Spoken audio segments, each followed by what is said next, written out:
Hello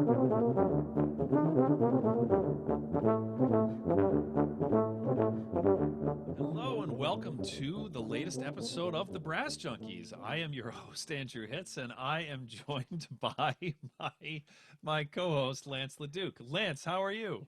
I'm very well. Thank you so much for asking. What is wrong with you?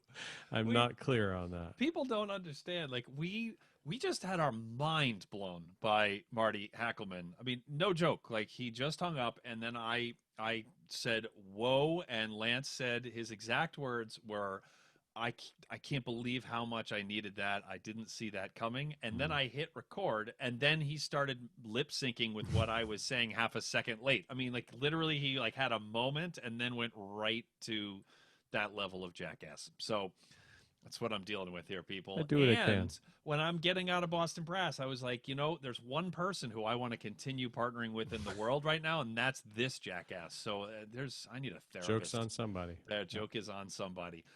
What a conversation that we just had with Marty Hackleman. I know there's lots of hyperbole in the intros. I personally think that this is one of the most important conversations that we've had because he addresses ends of career. So many of our listeners and so many of our stories and our lines of questioning have to do with people who are beginning their careers. They're striving for winning auditions or creating a solo career or starting a quintet or whatever they want to do.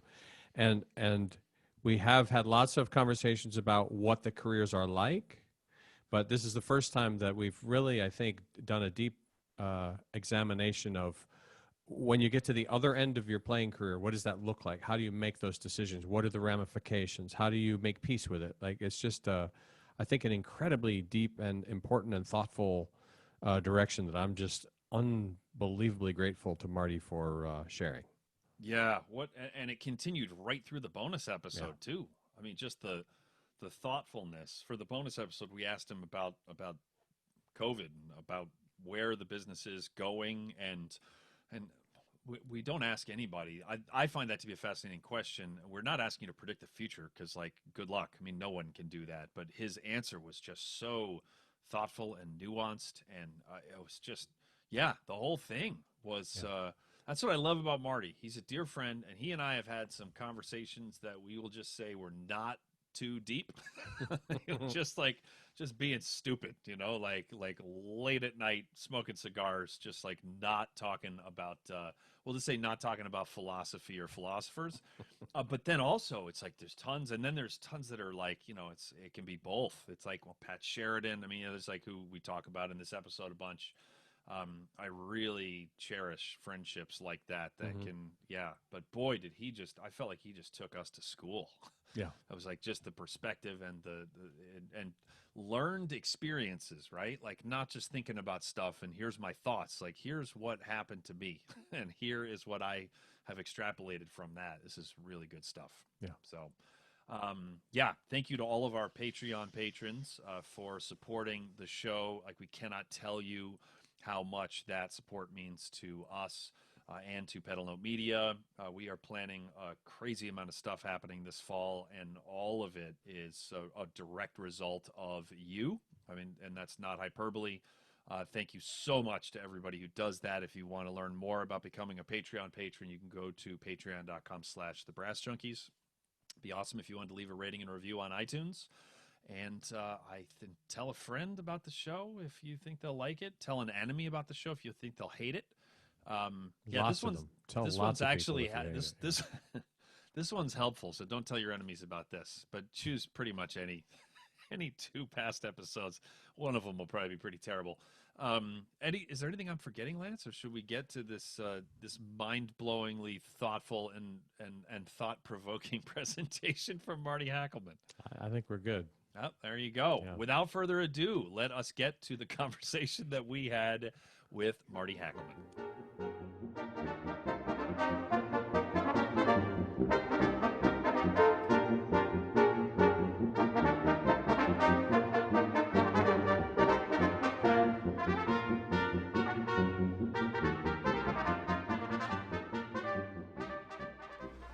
And today we are joined by one of my not just favorite horn players ever, but favorite musicians ever, and that he's a return. Thanks, man. Yes, I appreciate that.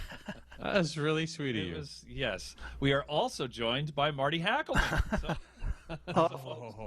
How are you, Marty? I'm doing good. How are you guys? Good. You were on this show before, so have you just forgotten how unpleasant it was, or are you just giving us another shot? I'm just hoping I just got over the sting last week, but I think I want to give it a try. No, I was a great fun, and a lot of things have happened since then, as they are wont to do, to say the least. I'm really happy to get together with you guys and chat a little bit more. Yeah, it'll be fun. Speaking of lots of things happening, this has nothing to do with why you're here, but yesterday, a meteorologist for the Washington Post tweeted that for the first time ever, there was a warning for a fire tornado, which was actually, it was called a pyrocumulonimbus cloud or something. There's some meteorologist who's very mad at me right now for butchering things, but it was literally tornadic wind speeds of flames. This has something to do with the White House, I assume? I don't know what you're talking about. I don't think it happened, but it was the first time that the National Weather Service had ever warned about a fire tornado. So, maybe in California or something. Maybe, I don't know. If you had that on your 2020 Armageddon bingo card, then congratulations. That was the center square on mine. So Marty, shortly after we talked to you last time, you underwent a pretty significant professional and personal change, which was that you stopped playing the horn. Tell us about that. Well, it's those things happen for everybody. We don't think about it too much. As a matter of fact, after this happened, it was coming on for kind of very subtly started for odd sensations a couple years before. And everything was working fine, but it just felt a little different, and that it gradually mutated. And then as time went on, because I taught myself how to play the horn anyway, pretty much. So I could teach a turnip how to play the fucking horn. But so I knew what to do, and I tried all my tricks, but it kept gradually mutating, and it wasn't anything consistent. So I finally started going to some doctors, and they figured it's just some sort of dystonia. And then that's such a hybrid thing. You talk about different people doing different kinds of stuff. So some people live with it their entire career. Some people it's mild. It can be controlled. It can be retrained. All these variations. At any rate, I tried everything, and it gradually just got worse and worse. And it was just so bizarre. And it had nothing to do with reality. It wasn't like when you're out of shape, we knew how that feels, how to get back in shape, none of the rules made a difference. So I basically said, I can't be greedy. I started figuring out what I've accomplished, all the groups because I couldn't hold a job. So I was so many orchestras and groups and all the recordings and stuff I did. I thought, I don't want to go down in flames. I don't want to be remembered as he used to be pretty good. I didn't want that anyway, And so Mother Nature, sort of pointed out to me that I'm not damn clever as I thought. So no matter what you think, the Mother Nature is going to say, Marty, that's not going to work out. So, but I'm lucky because I had a huge career, and it didn't affect my teaching. As a matter of fact, I think it made my teaching better because even when I could pick up the horn and play Siegfried's Call, the students would still look at me like, well, that's really super that you can do that, but you still have to explain it to me. Right. And so, and in the explaining and then example is one thing, but I have plenty of recordings. I have 45 odd CDs that I've been on, and another literally week worth of recorded, digitalized recordings of live broadcasts that I did, which I'm getting up on my site. So there's a lot to share. So it's, and I did a lot, and it was getting to the point where I missed a lot of playing when I was teaching. So it's good. It was time to happen, and like I say, I feel very fortunate about it. But basically, it was pretty bizarre in the end. And finally, I couldn't cope with it, and it wasn't going to get better. And I figured, well, let's just stop. And it's sort of weird. I remember the day. It was in October. 2 months after, so 2-3 months after we talked in your last show, and I was working through things then, still hoping, and then I did the last sort of trial and error and stuff of working through exercises, and it didn't work out. So you got sometimes life gives you a bowl of lemons, and you have to just skip the lemonade and just go pour Plan B and pour a scotch. That was what it came down to. So that's what happened. But I learned a lot from it. Of course, it's a traumatic, and it happens to everybody. It's not unique. Right. I wrote a lot of things about it. I ended up a couple years later, developing this talk that I've done a few times called The Complete Career, 360 Degrees of Work and Happiness. So I've written a lot of notes about it to myself, mostly for my own sort of catharsis and understanding and acceptance. Because, it's like any other kind of grief. You miss parts of it. I still, every once in a while, will wake up in the morning and I realize I've just been going through my routine in my head and everything feels totally real, and so it's like, so you have to kind of come to grips with that. But that's what happens with anything. Things die. But fortunately, the life that I had with it was great. So I'm able to give advice that way and still teach people to play the horn. So, and I wrote some notes about it as part. So I thought I would share some of these ideas with you guys. And maybe it'll help give you some perspective if you've ever thought about it or had to think about it, or if you haven't thought about it yet, think about it, because it's not if, it's when. Right. Yeah, we're actually, for anyone watching us on the YouTube channel, I am sharing my screen right now, although he's going to read all this, so if you're just listening on the podcast, then you will still be able to follow along, but he thought it might be nice if you actually got to see this. So there we go. You can't take time personally. Whether you are considering the sweet extracted nectars of hard-won success or the sparse and expanses of failure and effort, time only reacts impartially.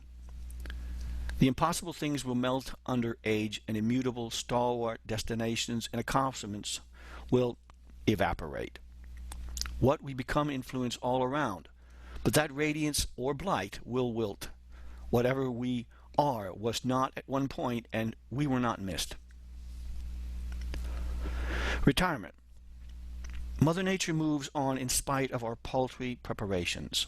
She neither cares or notices our situations or repercussions. Time does this with our lives as well. We are handed a deck of time. Make the best of the hand. We take it personally because it's all we have, but in the ambivalence of the arena and crowd, we must accept the fact that at one point we were seed, timely placed in sweet loam to populate the forest of mankind beautifully. For a significant time, we shade, shelter, and nurture many other plants. The inevitable erosion leaves us less viable and stout. It's not personal. The timing and execution of releasing our experience gives peace of mind and knowledge forward. If we were sincere, our shadow lingers longer than we. Want. There was a time when I did not know what there was, but there was want. There was a time later when I found something to aim for and found a weapon of desperation and desire. Then there was an epoch of I can and do. One gets hooked on life as we set it up. The habit of living as planned has little peripheral vision, so we miss bits of can't sneaking into the room.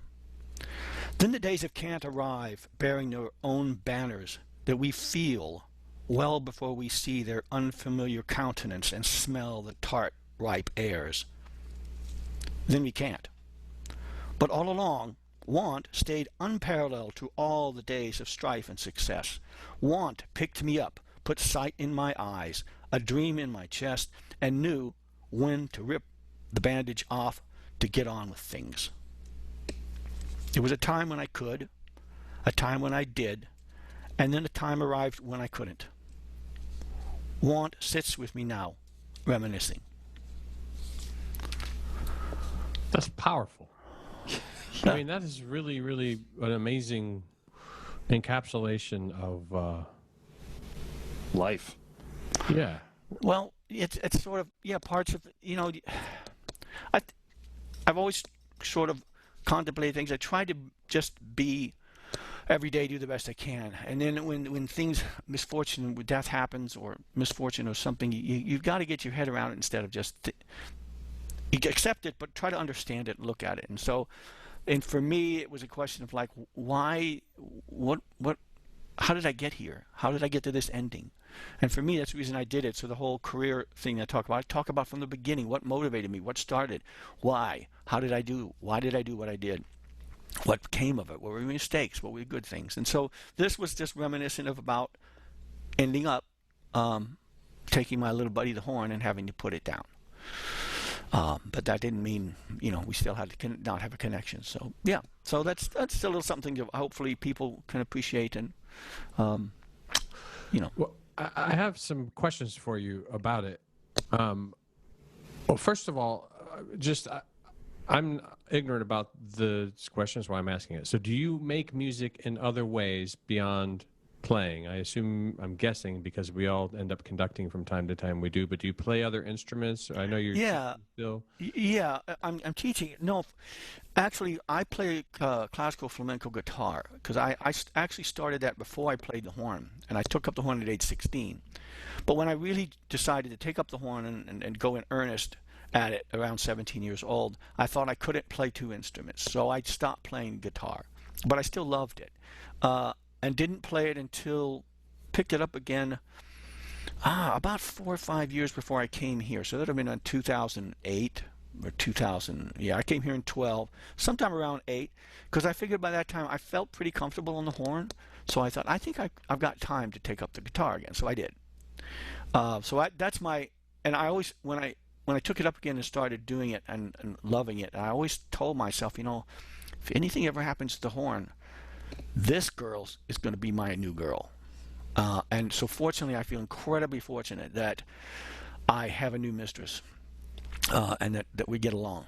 And it's very so different than the horn. I mean, it's totally intimate. I don't perform for anybody. I don't have a conductor saying, "What are you doing?" And so I'm pretty much stealing your car. What do you think I'm doing? Exactly. And so it's so different. So I take pieces of various things and I just totally learn again. But I'm just taught myself.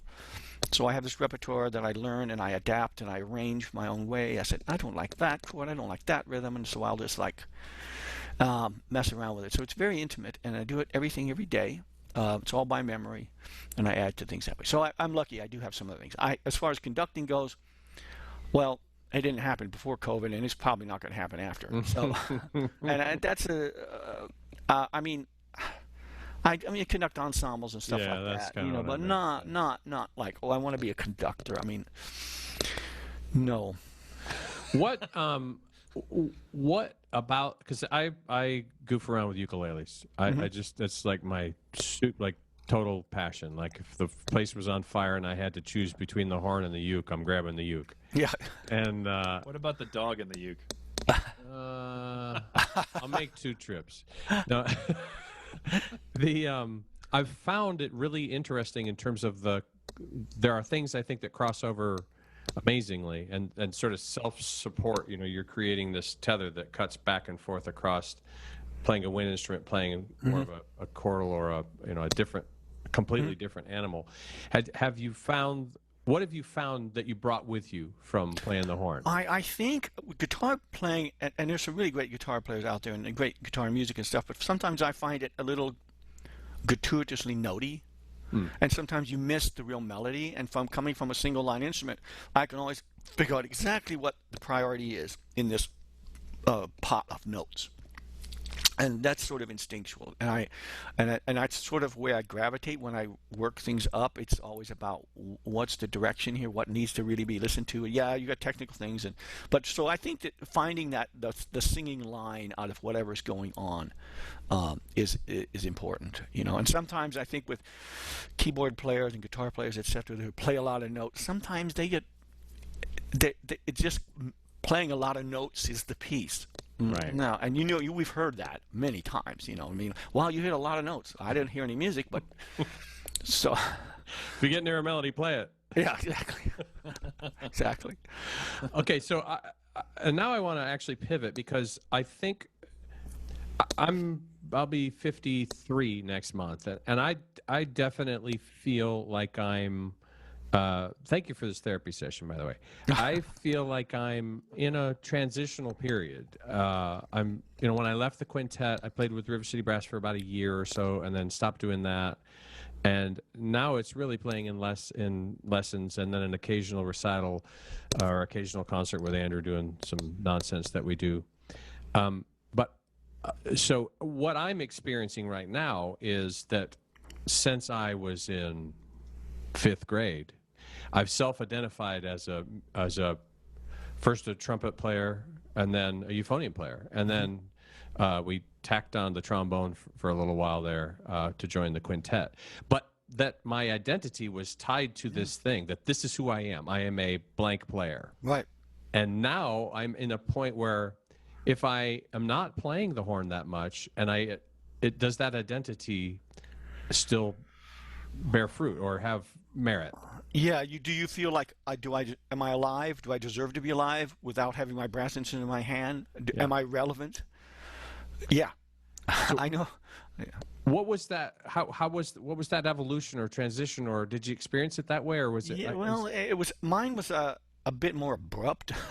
Yeah. I mean, it was like I say, it kind of crept in over a couple of years, but I fought it tooth and nail, and when I really accepted it and had to admit to it, that was, I think, in some ways, it's sort of like what I experienced was like I had a massive stroke and died. What you're talking about is the possibility of a mental and emotional cancer. Yeah. So right. but not necessarily. It's just a melee. Yeah. And my experiences were different than what you're doing, but I think most people go through it. Admittedly, though, before this happened, I was beginning to get a little, because I'm 68, almost 69 now, so you do get tired of the thing. You can only play something so many times before, like, that's just not as magical as it used to be, especially if your requirements, like you were talking about, doing different things, and that your job requirements are changing and altering, evolving, devolving, and then, like, what do you do? Oh, let's get up and practice. And why? Yeah. So it's like, I think everybody has to be dealing with it. And the funny thing is, like, all those halcyon years that you were just playing and you identified, I'm Mr. Bass Player, yes. And it was no question in your mind, no feeling in the back of your head, no peripheral vision, thinking like, Lance, is this really cool that you're feeling this? But just be aware, you better really value it, because it will go away. It might do it, like with the emotional cancer, that it's possible, or simply just leave the room. Yeah. Or something traumatic. But really, so I think that's one of the things I find interesting when I was doing it and having such a great time. I mean, most of my career, I couldn't believe people were paying me to do this. I was like, really? Wow. So I was so fortunate and lucky that way. But I think everybody, we need to keep that in mind. We don't want it to cloud our joy and our happiness and joie de vivre for whatever we're doing. But we must admit, as we experience, part of that experiencing is aging. As we gather age/experience, the tension and the flexibility of what we've become and where we can go becomes a little bit more contrite at sometimes. So we need to pay attention and appreciate every day, and then be flexible. Well, and if you'll just indulge me a little bit more on this, because it's hitting me hard right now. Mm-hmm. And one of the things that I've been meditating faithfully for a few years now, and I've just had some great experiences, and I feel like I'm on a breakthrough in terms of attachment. And so what came through like crazy in and maybe it was just I came to it this way, but with your writing and your recitation, it strikes me how this struggle to decide what we are and who we are and do we identify this way is all some attachment to some ephemeral thing that we get all tied up in our heads. And you meditate. Mm-hmm. Oh yeah, I've meditated for 50 years. Well, So I mean, The attachment thing is a relatively, I mean, I've heard it, I knew it at an intellectual level, but I hadn't really been embracing it at a deeper level until recently. So is this how long has then that been, I mean, it came screaming through to me in your writing. How long have you been just sort of out about those thoughts and that notion? Of the change and appreciation and being tethered to something that was my identity, and now it's gone. Yeah, exactly. I mean, I always just took it for granted until things started going south. And I knew they would go south sometime, or at some point I have to make a decision. But I don't feel bad, and I never felt bad or enslaved by my instrument of choice. It's like having a relationship with a person. You decide to have a relationship with one person. That doesn't mean they own you, but you decide that you want to be owned emotionally. And so I didn't have any problem with that, and I didn't feel it as a weakness. If anything, it gave me a strength. It gave me a springboard. I mean, one of the reasons I did this and I went after one thing is because I have a fraternal twin, Scott, and he was always smart at everything. It would just piss me off to no end. He could make F's. He could get straight A's. He learned to build anything with cars. He learned how to do. Great. Perfect. He could draw a portrait of you if you wanted it. You know, he learned to build anything, like a house from scratch. Everything. Electrical, plumbing, everything. Cement, what is it? You know, a boat right. Oh, yeah. And he decided he liked boats, so he's a boatwright. He can do anything with boats. He went to India to study. He's a good singer, by the way. He's a great singer. He taught himself cello, tuba, and piano, and cello. Yeah, cello a bit. And then he decided he got interested in meditation and stuff and Indian stuff. So he got a Fulbright to go to India to study there, of course. You know, and while he was there studying instrument playing, he kind of got involved with making and repairing the instrument. So now he's ended up at his tail end of after all this. Oh, by the way, he learned how to do computer skills, so he was working in computers for quite a number of years. All of this he taught himself. So this is what I was faced with growing up. It's like, damn it. So I think I'm just going to take one thing and just go after it, which is what I did. I think I told this story the first time, like, I was 16. A friend in the Houston, Texas school band, he says, hey, you know, Marty, if you get in the band here, you can get out of PE. And so well, that's sweet. So halfway through high school, I thought, yeah, it's a small band, Catholic school. I had 30 people in the band, and I went to the band director. I said, well, what can I want to join the band. He says, what do you want to play? I said, I don't care. Kidding? I didn't want to just join the band. So he gave me a euphonium, matter of fact. And so I held a euphonium. Now, I had learned to read music, of course, because my mother had taken a few piano lessons and quit that, and then I learned the guitar. So I knew, and I also sang in choirs a lot. I sang a lot as a kid from the earliest age, just sang all the time. Not any particular reason, but just sang. Anyway, so, and then halfway through the spring concert came, and they did La Fiesta Mexicana with a little offstage horn solo in it. So there were no horns in the band. I didn't know what a French horn was. So they brought the kid in from the university to play the little solo, and I thought, wow, that's a cool sound. So I went to the band director and said, I'd like to play that. He said, well, that's peachy, but we don't have any of those. So if you go buy one, you can play it. So I convinced my father to buy some little instrument, and I got that kid and called him up and got some beginning lessons, you know, and then lost interest like everything else, you know, in high school. You got the attention span of a gnat. So So I had to go to district, region, and all-state because, you know, even if you don't play an instrument, you have to go district, region, and all-state in Texas. You know, you don't even know how to read music. You have to go to those contests. So I went and woefully unprepared, and they asked me to leave because I had not prepared. And I played about 3 notes. And so there was this. I sat down that day pretty much and said, half of you high school, your parents are probably going to divorce. You bring nothing to the table. What are you going to do? No one's rescuing you. It's up to you. So I said, let's just do something really well. It really doesn't make any difference what. And the horn was the last thing I messed up. I kind of liked the music. I liked the horn. I didn't see too many people doing it. So I thought, you're it. And I didn't have any plan at all. No plan whatsoever. But I thought, I'm going to do this 120% or go down in flames. I don't care because I got nothing to lose.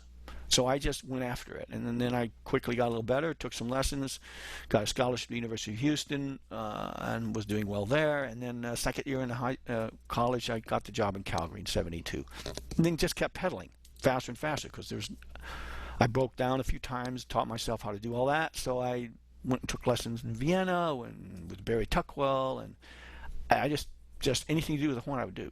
So that's how it came about. So I never felt bad about it because I felt like it rescued me. Admittedly, it was up to me, which is, to get it to be right. But I enjoyed it, so I never felt tethered to it. And so as it left, I still, I like in the last sentence, want is the horn.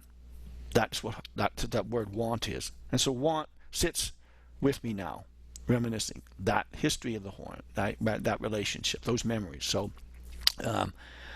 I think everybody goes through it. It's just an important thing at any age, and especially even younger people, it might not be your plan. Don't have too much of a plan. Just, as I said in the first broadcast, I tell my students, I said, you only have one job, and that's to be slightly better than yesterday, but not as good as tomorrow.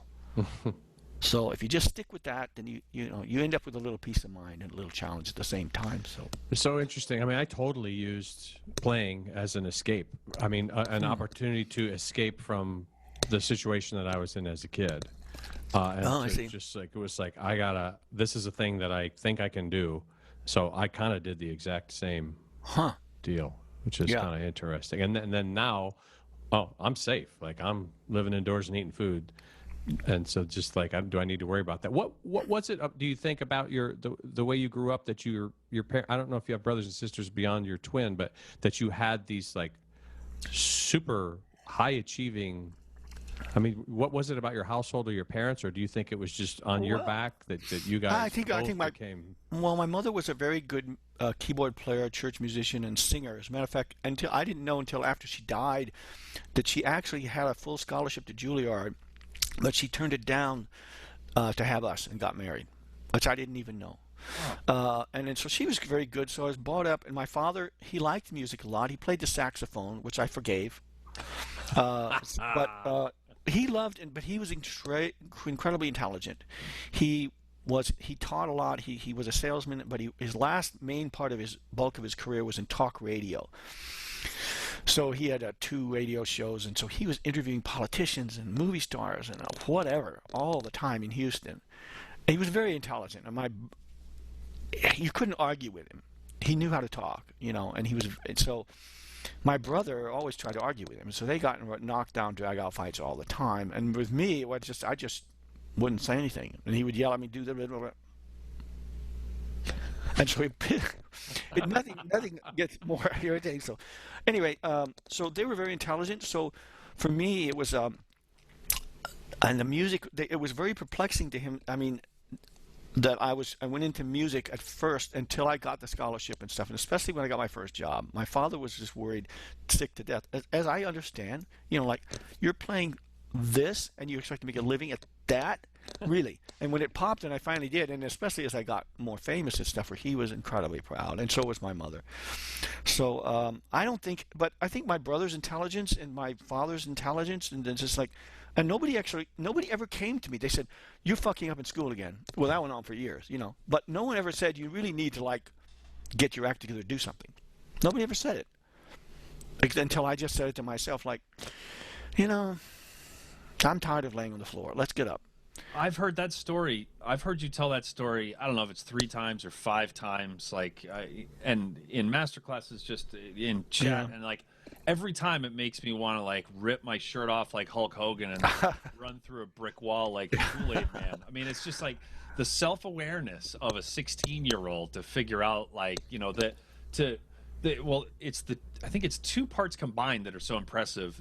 I bring nothing to the table, and then immediately coming up with a plan and springing to action. I think a lot of people that are 16 now, or any of us who are older who were 16 at some point, can totally relate to the I bring nothing to the table. Yeah. But like I would tend to just like, you know, and I hit the lottery as a kid with my childhood, so I would wallow, but I would then very quickly unwallow in that. But I would just wallow. I wouldn't come up with a plan and then just suddenly just go and you sprung to action. That's remarkable. Well, I only had a plan because there was nothing else. I just was hearing the wind and crickets around me, and everyone else was like doing their thing, and I didn't have a thing. And I thought, I got to take something. I have to make something. No one's going to give it to me. So, and it really didn't make any. To my mind, it made no difference what it was. It could have been bricklaying or the guitar. I would have gone after the same way. So, yeah, I mean, there are a lot of 16-year-olds, young people, especially with all the stimulation and you see all the other people around you. They're waiting for someone to say, "Here, Mike, go ahead and do it. This is what you want. This is who you are," you know. And I mean, you can get some guidance that way, but at the end of the day, you got to believe in it, right. You know. So, yeah, I guess it was sort of unique. It didn't feel unique to me at the time. It felt like, well, it's time. Pull the plug. You know. I love that story, man. I love that story. Yeah, like every time I hear you tell it, I want to scream. So, but in a good way, not scream at you. That would probably scare you. But yeah. Well, the other thing is, I thought, I mean, going through looking stuff, I've been collecting stuff, and I realized around the age that I did this, literally around 16, I started writing, and I wrote for a better part of age 16, and mostly tapered off until I was 25.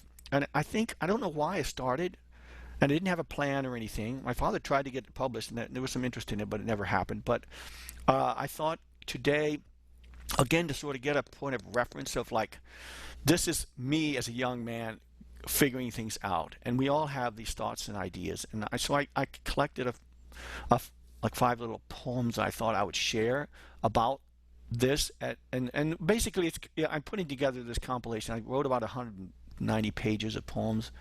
I'm going to try to put together a small selection of things and just for my own amusements and put on the web page and reading it, like you're going to hopefully do now, of poems from a young heart.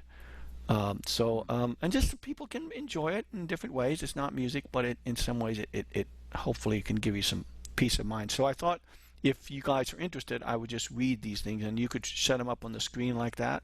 Nah, I think we're going to pass. Okay. No, we are going to have him read these 5 poems, but first want to take just a second to thank Parker Mouthpieces for providing the hosting for the Brass Junkies. Parker Mouthpieces offers fine customizable component mouthpieces for horn, trombone, euphonium, and tuba, including the Andrew Hitz Artist Model tuba mouthpiece and the Lance LaDuke Model euphonium mouthpiece. You can find out more at parkermouthpieces.com or follow them on Facebook, Instagram, and Twitter. And it's actually a guarantee. If you buy a Parker mouthpiece, then you have the self-awareness, you have the moment that Marty had, you make a plan, and then you have the follow-through for like half a century, you will succeed in the music business. That's a guarantee. And if not, just get in touch with us in 50 years, and we'll totally, when we're dead, refund you your for the mouthpiece. So, email Parker a poem, by the way. Yes. We appreciate it. Marty, Michael Parker is my old college roommate. He's a dear friend, and we try and get the audience to email him like useless things because it makes him mad. And we do mean things to our sponsors. It's like we break all the rules. So if everyone can actually write Michael a poem, that's perfect, Lance, and email it to him through the Parker Mouthpieces website. I would suggest if you maybe want to do a rhyming poem, but one that doesn't actually quite rhyme, like, force the rhymes kind of thing would be, yeah. If you can work in things like bore size and taper and deep cup. Or haikus with the wrong number of syllables on lines. Getting things to rhyme with that kind of word. That'll be nice. Deep cup. Like, yeah, that's right. All right, moving right along. Detachable rim. So we are I'm going to save us here we're going to do this the screen share thing again, but again, Marty's going to be reading this aloud if you're just listening to the audio feed here. And let's go to that right now. Maturity is simply choosing which characteristics of childhood should be removed, which should remain, and somehow retaining a spontaneity that left days ago unnoticed and scared. So that was from I like the date here, like July 10th, 1971. How old were you when you wrote that? Well, I was born in 52, so what? Math was never a strong suit, so that's about 19. Yeah, there you go. Yeah. Yeah. So again, these are randomly picked, and so and I rather than put a thing on it, I or title, most of the time I just put a date. Mm-hmm. This is when I was talking about. I was obsessed with getting old. It wasn't scaring me, but to try to understand, and so slowly the clock's hands take people from the womb by the throat and decapitate a fragile body from an eternal soul. Rotting minds numbed by too many sunsets and mauled by too many mornings. Wrinkled days of memory canes and pills of prayer and sleep. My brittle days shall come, and I shall be a relic of love. But please, put me low upon the shelf so I can see the sun through the window. Wow, that was from December 21st, 1970. So you were 18 when you wrote that. Yeah. I was not. If I wrote poems when I was 18, it would have been much different subject matter. It would have been like about like the weather or about what place the Red Sox were in. So anyway. The next one was sort of just about sleep. I don't know. I got involved with the idea of sleep. Sleep, you sentinel of my sanity, fashioned now my frame and still, as silence becomes a cat. Unsheath rapier dreams to soothe disappointments with verisimilitudes. Run through tomorrow's fears to the bone today's failures. Pattern capricious movements in your patient style, and behind your valance let darkness teach me renewal. For the sun's crushing blows come in waves of toil. My insular flesh has limits as measure, struggling effigy that fears, but breath is the speech of the soul. Let my soul talk with the Shiva, while my carcass abides in capitulation and blessed mortal sleep. Wow. That one was written exactly 4 years to the day before I was born. Well, I just, I mean, it's sometimes, I and we all do, we look in the mirror, we think, who is that? Because you don't feel as old as you look, and I never felt, right? I still don't. I still look in the mirror like, who the heck is you? Right. This one is about mirrors and looking at herself. Stultifying mirror that shoves glory from my grasping eyes into the oblivion of a labyrinth of reason. You perch smugly, showing me whatever I'm not looking at if I glance at you in anything but vanity. Flat on the wall, as though avoiding the streaking fools that collide with all the other receptacles, your culpable suspensions often lead me blindly walking into the days, thinking I've sufficiently covered my sorrow with cosmetic smile, while I frown in every word. Adequately polished away mistakes when they still dangle from my hands ready to crush. You always see a limpid patience of ephemeral life that misleads me into staying ignorant. But all these flaws are in my image and not yours. I am the sycophant and smitten dream.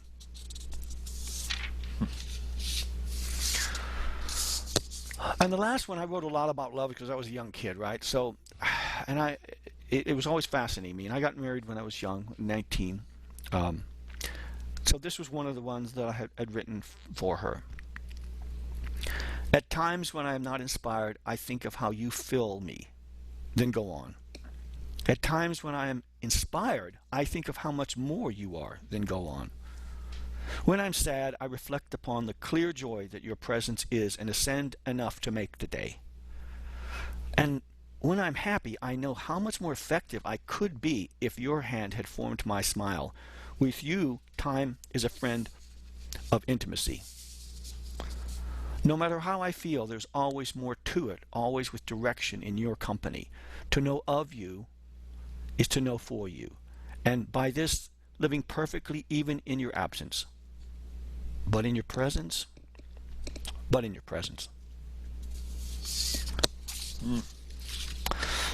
So Who were your influences in poetry? I mean, I don't know tons about poetry, but I became a huge fan of E.E. Cummings. And if you were listening to this and didn't see it, the arrangement of the lines, the way you've set, where you chose to do the line breaks and how you arrange the words on the page is very dynamic.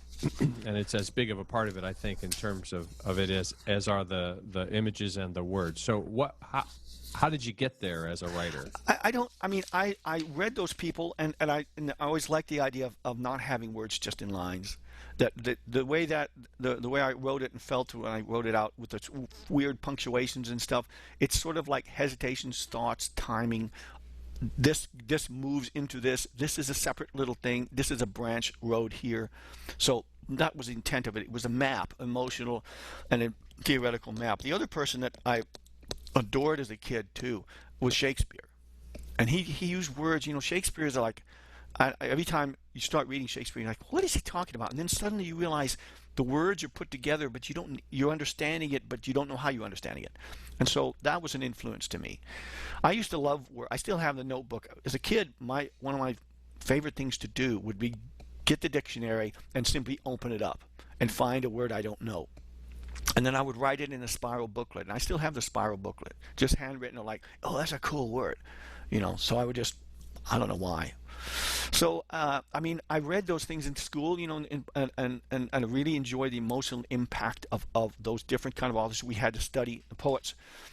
And then I don't know why. It was just like had to try to get to the other side of some of my growing up issues, and I just talked to myself that way. And then because of reading the poetry and loving Shakespeare, it just sort of came out that way, It's just so beautiful. I'm so grateful that you shared that with us. Oh, I'm happy that you enjoyed it.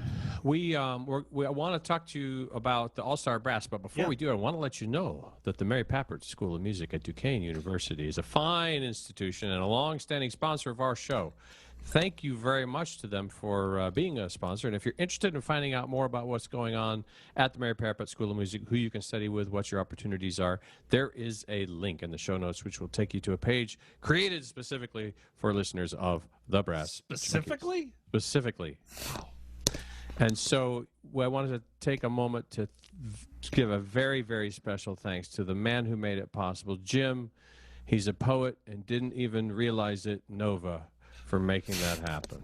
Wait, Lance, can you maybe recite a poem on the spot for Jim? There once was a guy named Nova who was a bit... Should we stop there? That was about to rhyme in all the wrong ways. So, you asked. I did. That's on me. That's on me. Marty gave me a look like he wanted me to ask you, but anyway. So we want to talk to you about the All-Star Brass up in Banff, which was a pretty good little brass quintet. And we talked a lot. If you missed Marty's episode with us before from 4 years ago, go check that out. We talk all about his time with Empire Brass and his time with Canadian Brass and his time with the Principal Horn and the National Symphony. And as Jens Lindemann, who our troubled trumpet friend always says, it's like no one in our corner of the music business on the horn has had a career like Marty. I mean, it's literally it's unparalleled in terms of like reaching the mountaintop of all of those different settings within classical music. It's just like remarkable. And one of them was this All-Star Brass. And the reason we wanted to talk to you about this is because, of course, recently we lost Ryan Anthony, who just impacted the world. Like, I mean, if you told me when I was, if I have the ability to know that I'm about to go and you told me I had 1% of the impact on the world that he did, then I would die full of pride. Full of pride, like beaming. Right. It's hard to put into words. So maybe if you could just tell us about All-Star Brass and about getting to play with him in particular. Yeah. All-Star Brass was, again, the brainchild of Jens and Ryan. They came up with it when they were both still about to leave the Canadian Brass. They had this concept, which you probably have heard that story. Jens always said the only horn player I ever wanted to play with was me.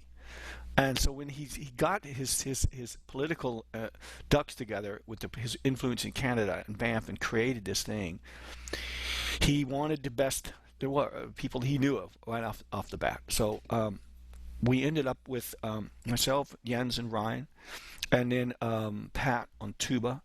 And I can't remember the exact beginning in the trombone, but we ended up with, I forget who that was the very first time, and then we ended up with Keith Deirdre for a couple years, who was actually there as a participant, but ended up being a spectacular player in person. So it's typical of Jens in that it's not planned out. It's all, you know. But the passion that he brought to it every year, and we would bring the people in and coach the quintets, coach individuals, do master classes, and hanging together. And so it was a all-encompassing sort of thing. And of course, Jens only sleeps 2 hours a night, so it went on all the time for a week. So and Ryan was a perfect foil for that, because he was like, well, a great musician, a great player, but he and Jens were so simpatico in so many musical and personal ways, and yet at the same time, Ryan was more patient and a bit more practical about things. Well, almost anybody is, other than Jens, but high bar you set there, Marty. Ryan was such a, as everybody's talked about in the last couple of years, he just walked into a room and he changed things, And he wasn't trying to. He wasn't trying to be affected. He was never affected. If anything, he was always kind of shy in some ways, many ways, But he taught so much, and I remember the summer when he came up and he told us about that. We were just like, our jaws hit the ground.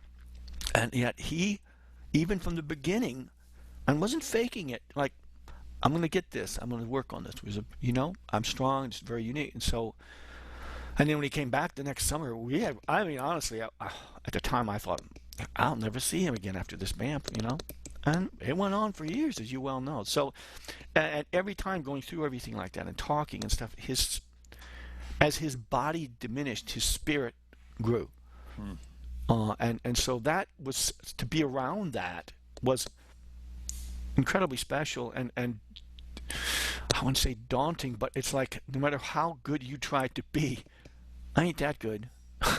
I felt like, half the time I try, but so being around him musically and spiritually in the All-Star Brass was just amazing, and his strength, physical strength, was just, I don't know how he did it, so, but it was all very inspiring, and Jens put together the recordings we did, and the video things we did at the end were just one of a kind, and the groups were, so special, and the teaching was so special. And Banff, for those of you that have never been there, it's incredible. It's like Colorado on steroids. So, but again, as times went on, Jens and they were so close, and he and Ryan, it's tough on Jens. But what they brought to that group together was perfect. The trumpet playing, of course, was just perfectly matched, and spiritually and musically, that was like totally simpatico. So it really rubbed off on all of us that way. So it was great.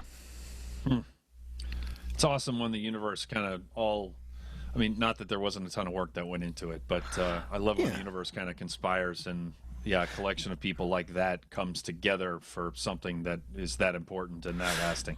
Yeah, and it was always, and there were nice things because Jens was sort of the founder of it, so we didn't have a boss to go to, so we just had to do concerts and invite the people, and Jens, he's not that good of a showman, so he was very, very popular, Jens, being the dancing monkey that he is, it was awesome. But it was fantastic while it lasted, and then the political atmosphere changed up in Banff, and they've had some bumps along the way, haven't they? Yeah, they have. But it was such a joy, and to have those CDs and have those video things out there, which is, that's one thing about what we do as brass junkies, musician junkies. That stuff lasts, well after we're gone. I mean, how many CDs and recordings, and of people that are long gone, but they're still alive. They're still living, and they touch people emotionally, just as though you're sitting with them in the room. So that's incredibly lucky, because you can't say that too much about too many great insurance salesman, other than I still have my policy. You know what I mean? The emotional sort of intensity is not the same as like hearing like, wow, look at that playing, listen to that, you know. We're not say, wow, look at that policy, that deductible is awesome. That usually doesn't happen. But well, I will never forget this onboarding process. It was just so streamlined. I will remember it forever.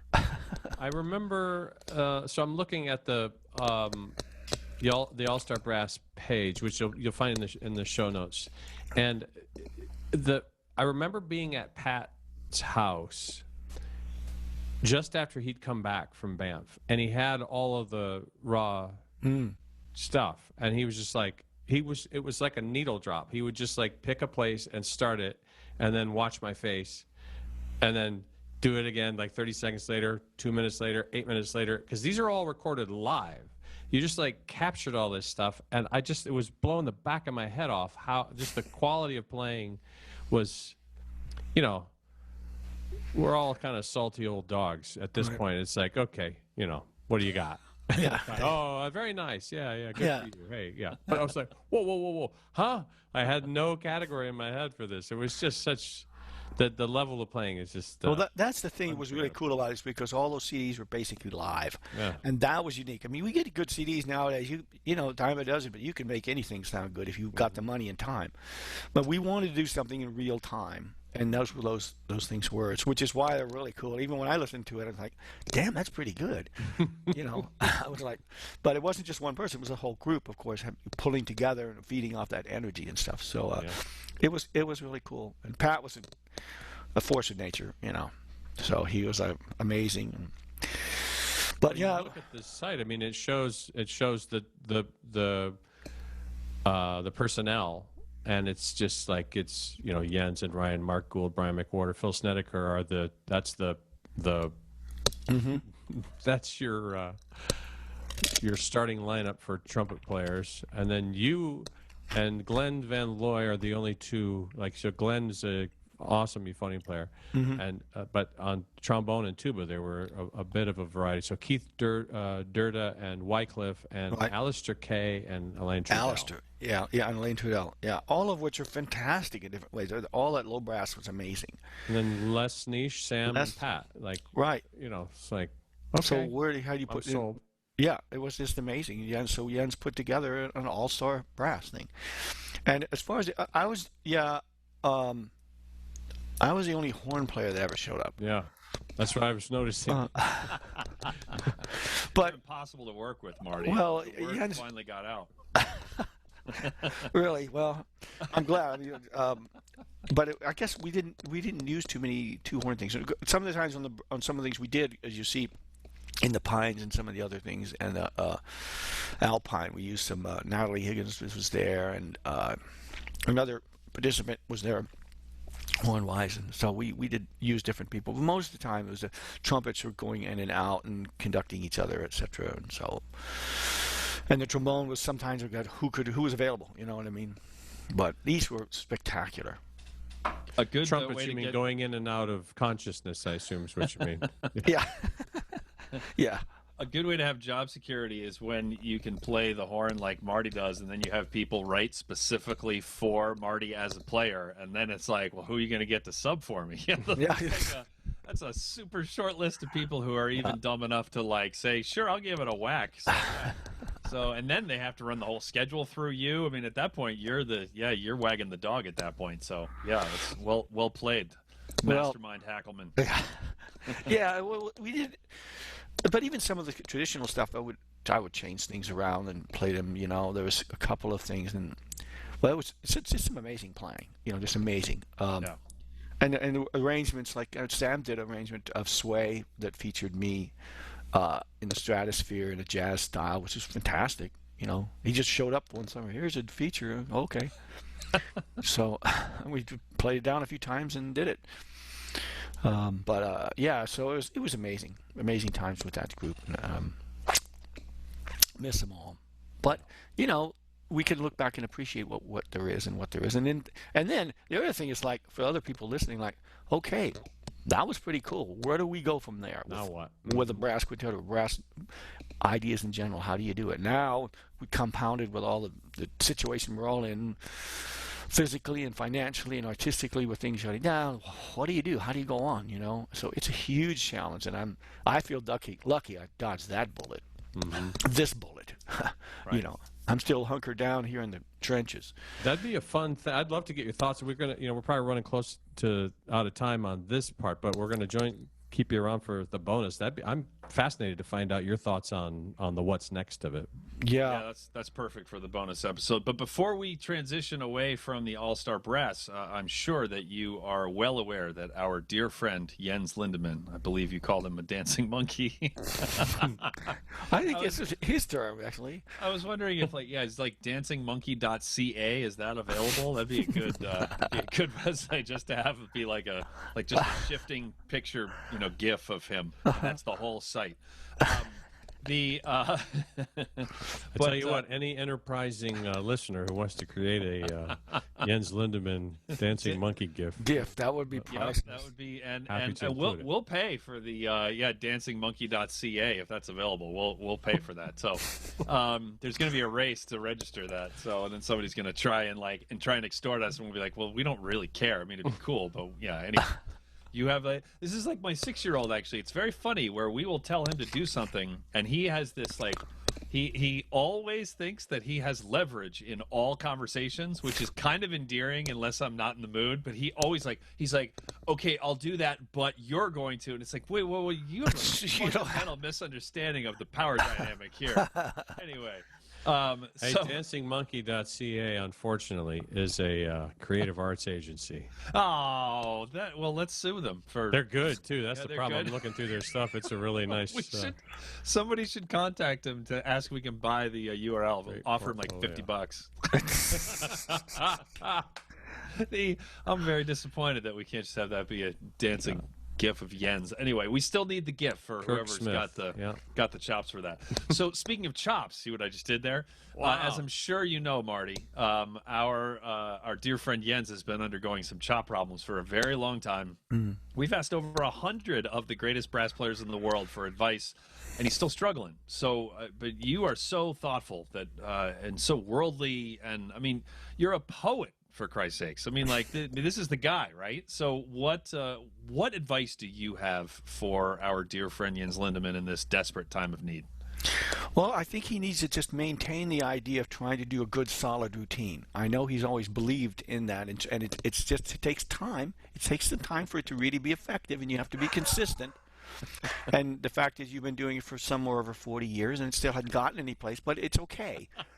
Just think how far down you'd be without doing that. So I would just say, be patient, Jens, and my prayers go with you.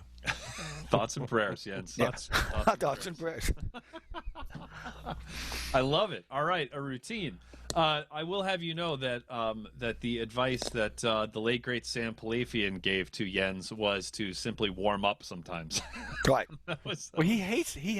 He hates it, and he always we agree to disagree. And I said, yeah, okay. Next time you can just say, hey, the Brass Junkies ain't asking 100 guests how I can fix my chop problems. Yeah, I'm just saying. You will be happy to know that that Jennifer will occasionally walk up to him with the Jens advice part of an episode queued up, and will hit play and just hold it up to his ear and make it.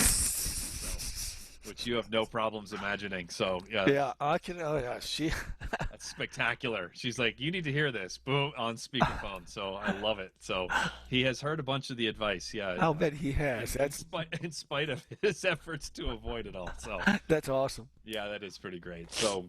And so are you. This has been amazing. Boy, I mean, if the whole episode, which this was the first 10 minutes, was your thoughts on no longer playing and on like the I think the word you used, like the death of that part of your career and life, and we had just ended it, this would have been one of my favorites. That was like, it's just so thoughtful and let me know what I owe you. Yeah, exactly. Well, yeah, it's like it's powerful stuff when you can talk to somebody and without doing anything. It's like I tend to find that I experience real change by actually doing things, not just thinking about them. But what you shared was so powerful that like I could feel my perception of where I've been and where I'm at right now and the time I have left was like changing as I was just sitting here talking to you. Yeah. That's powerful. Like that, we've all experienced that before, but that doesn't happen once a week, right? Yeah. I mean, or once a month. So that was a gift. Lance wants to send you money. He offers that. He never does, but I'll send you the Venmo link. Yeah, there you go. There you go. But no, I mean, I'm really happy that some of my thoughts, reaching people. Like, it's funny, I was talking to my son the other day, and hey, what are you doing? I said, I'm just organizing my poetry and stuff, and he wrote as a kid. I said, I don't know, have you seen it? He says, and Nick says, Dad, no one has seen your stuff. No, I have never seen it. He's like, I said, oh, okay. So we'll get it to him, but yeah. Well, so the other thing is that it's a topic. It's like you don't want to think about it. It's like death. Like you don't want to talk about death because it's like it's voodoo. If I talk about it, it makes it real. And so you want to talk about the fact that there will be an end to your career. And that's the reason my hour talk with that is it's also a slideshow, a whole lecture thing with some of these thoughts in there and other things in the timeline and advice. How do you work with conductors? What and how do you end? And then talks about the end and then it gives it the perspective of like take away that fear. But you must understand, as we're all in a line, and everybody's walking to the front of the line. Now, every once in a while, death says, I think I'm going to go back here and pluck this guy out of here. But most of the time, you saunter up slowly to the front of the line. So we just have to admit that and accept it. And so that's the reason I was writing what I was doing. And in my talk, I try to get around to assuaging and giving people the permission to accept and don't necessarily be unhappy about change. So there you go. Thanks again. Powerful stuff. Cool. Yeah. Actionable advice. That's good. Yeah, we try not to have too much like really great, thoughtful content here. It makes all the rest of the body of work we've done screwing up so the curve. bad. Oh, yeah. Sorry about that. It's like so do you find farts funny? Because I do, like pretty much in any context. So let's talk about that a little bit. Yep. Yeah. Well, there's that. But that's a pretty with brass players. That's there to go. So. Yeah, it's all been covered pretty well. I would say that topic's been beaten to death, and we never like to beat things to death like against advice. So, anyway, half a decade later, this has been wonderful. If you would please, Marty, we're going to have you hang on for the bonus episode, which is for our Patreon patrons only, which is now not only the audio feed but also video, just like we have started doing on our brand new YouTube channel. If you're listening to this, go check that out and subscribe. And you can become a Patreon patron at patreon.com/thebrassjunkies, and you get access to a ton of bonus episodes previous and a whole bunch of other bonus material as well. And you can help support the show. I mean, Marty, I was surprised he's a friend. He charged us $5,000 for this appearance. So it's like, it kind of cleared out our bank account. Got to build the coffers back up. Yeah. So every bit helps. So, Marty, thank you so much. And Lance, thank you. Thank you, Andrew. No, I really appreciate you taking the time out of your day. No, thank you. Sitting at home doing nothing. So, all right, and that is going to do it for another episode of the Brass Junkies. Cheers. You've been listening to The Brass Junkies on the Pedal Note Media Podcast Network. If you would like to hear the bonus episode featuring today's guest, please visit patreon.com/thebrassjunkies to learn how you can support the show and instantly access all bonus materials, as well as gain access to a special patron-only Facebook group. The Brass Junkies is produced by the amazing, wonderful, and truly inspirational Will Houchin. The theme music was composed by Fernando Dados and performed by Andrew Hitz and Lance LaDuke. We are at Pray for Jens on Twitter and Instagram and have a Facebook page at facebook.com/prayforjens. You can find out more about the Brass Junkies and all the other Pedal Note Media podcasts at pedalnotemedia.com. This has been a presentation of the Pedal Note Media Podcast Network.